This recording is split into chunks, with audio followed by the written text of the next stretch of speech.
Today we have another history lesson that you can watch if you want to, and especially after you finish all of your other work. That's really important. And today the book is called If You Traveled on the Underground Railroad. And so today, we were working on Abraham Lincoln, and now we're moving on to the Underground Railroad, which we talked a lot about before this quarantine school, because we were reading that book about Harriet Tubman. And so kind of just keep jumping into the Underground Railroad story a little bit. And so this is a fun book. I'm gonna only read parts of it. And but we're here on the map, and so let's start history. And all right, so for the first part, hopefully I'll try to show you pictures and hopefully it'll work a little bit, okay? All right, so before 1860, there were about 4 million slaves in America. That's a lot of people. They lived and worked in the South. Most of them wanted to escape to the North to freedom, and thousands of them did. From the very beginning of American history, slaves fled from their owners. They were called fugitives. The great majority of fugitive slaves ran away between 1830 and 1860. They traveled on the most famous road of the day, the Underground Railroad. There were great dangers for those who traveled this way, as well as for those who helped them. This book is about this mysterious railroad, how it worked, who rode on it, and why its very name meant freedom. And here's a picture. Okay. The Underground Railroad wasn't a real railroad. It was a secret way to get from the South and slavery to the North and freedom. Sometimes you would ride on a real railroad, sometimes in a horse-drawn cart, sometimes in a fancy carriage, sometimes on a boat, sometimes on horseback, and much of the time you would walk. The whole trip was called the Underground Railroad. When you traveled in this secret way, you stayed at special hiding places throughout the South and North. Often you had to find your own hiding places. Other times people hid you until you could travel on. The houses the slaves hid in along the way were called stations. People who helped the fugitives were called railroad workers. Some were conductors. They would lead you to the next station. Others were called station masters, and they would feed you and give you a place to sleep until you left for the next station. Here are the pictures.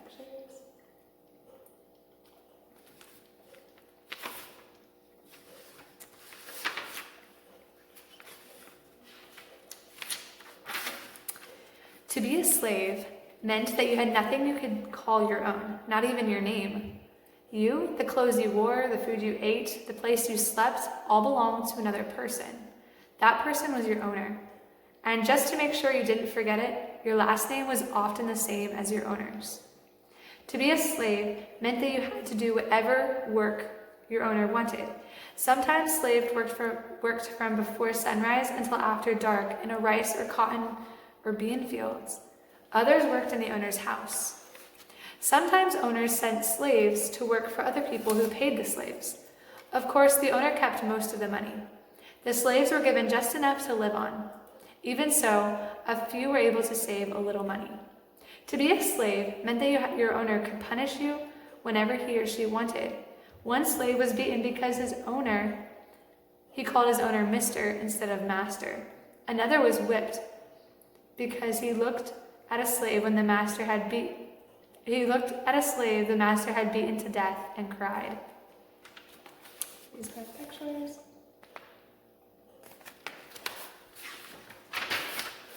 To be a slave meant that you had to have your owner's permission to do almost anything. You couldn't walk down the road without a pass from your owner saying it was okay for you to be there. You couldn't visit anyone without a pass. If you didn't have a pass, you could be arrested, whipped, and put in jail until your owner came to get you. One of the worst things about being a slave was that you could be sold, like a cow or a pig or a piece of furniture. Many white people believed that they had the right to own black people. If you own something, you can sell it. So the owner, if he needed money, he might sell you to a slave trader. These traders went around to different owners and bought slaves. Then they would sell them to other people. At the markets, many slaves were put on sale at the same time. People would come up to you and open your mouth to see if you were healthy. They would pinch your arms and legs and see if you were strong. They would make you bend this way and that way to see if anything was wrong with you. To be a slave meant you probably didn't know how to read or write. In many southern states, whites who taught blacks how to read could be fined and put into jail. Blacks who taught other slaves might be whipped and put into jail. If you learned, you did it secretly. Today, everybody goes to school, right? Why do you think that the slave owners were so afraid that the slaves would learn to read and write? And probably the reason that they did not want them to learn to read and write was because the more they learned to read and write, the more they would understand how unjust it was that they were slaves, and they would become smarter and become more knowledgeable, and in that way band together, and all the slaves would try to free themselves more. It was the slave owners thought it was dangerous to have them read and write, so they weren't allowed to. So why would they run away? So why would you run away if you were on the Underground Railroad? Many slaves ran away because they were about to be sold. Sometimes an owner needed money, and so he or she decided to sell a few slaves. Or you might be sold if your owner died. Everyone was afraid of being sold to owners who lived in Georgia and Alabama. All slaves had heard stories about the terrible rice and cotton plantations down there. Some of the stories were how you worked all night and all day, and sometimes might be chained at night to keep you from running away. About how some owners made you work so hard that you got sick and died. Then they brought new slaves and started all over. Many slave families were separated when a parent or child was sold. You might grow up hearing about brothers and sisters you never had, brothers and sisters who had been sold before you were born. Some slaves ran away because their owners beat them. Others ran because of broken promises. They had been told that they would be free when the owner died, but the owner's relatives cheated. They lied and said that the owner had never promised to free them. Some slaves said that their owners hadn't been cruel. They ran away because they wanted to work for themselves and earn their money. They wanted to raise their own families and live in peace. They didn't think anyone should own another person.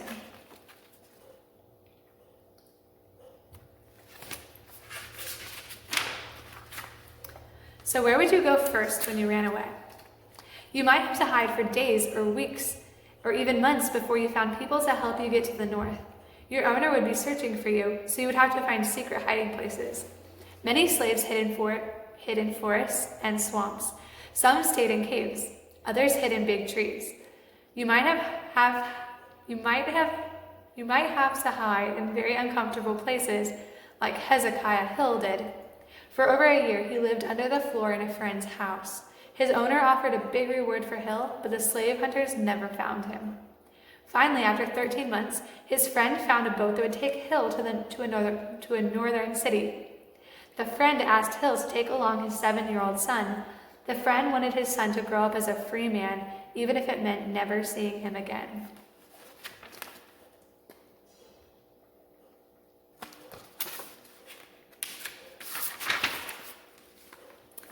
What would you eat while you were hiding? You ate what you found: nuts, roots, berries, corn, and apples. You might catch fish or swamp rabbits. And now and then, if you were very careful, you might sneak into a farm at night and steal a pig or a chicken. Most of the time, you'd be too afraid to build a fire and cook. Someone might see the smoke. Some runaway slaves solved the problem this way. They would build a small fire and then go off and hide. They would wait until the fire burned down the coals and there was no smoke. Then it was safe to go back. Then they would cook the meat and fish quickly, wrap it in leaves, and move on to a new hiding place.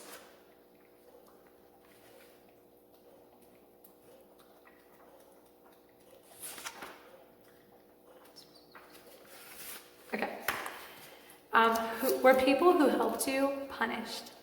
Yes, absolutely. People who helped runaway slaves would pay a fine and sometimes be put in prison if they were caught. Some stayed in prison for many years. A few even died in prison. One man who tried to help 7 slaves escape was caught and put in jail. The letters SS were branded on his hand. They stood for slave stealer.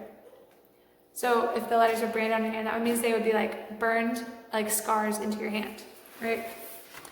One man who tried to, a whole group of families who lived in Berea, Kentucky, were forced to leave the state. They strongly believed slavery was wrong.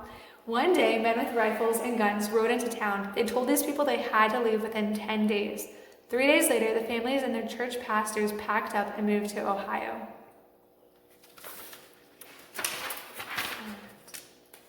All right, what would you do when you became free? One of the first things most slaves did was to change their names.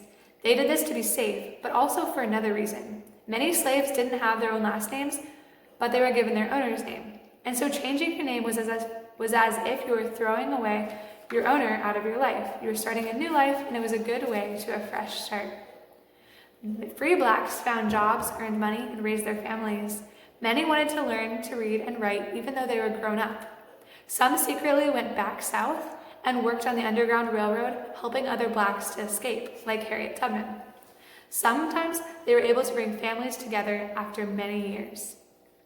So these people were very, very brave. These slaves escaping, but the people helping them were also incredibly brave. And they were able to live free lives in the North once they escaped. So that is a little bit about if you traveled on the Underground Railroad. All right, and we'll continue to learn a little bit more about the Underground Railroad and slavery times in America.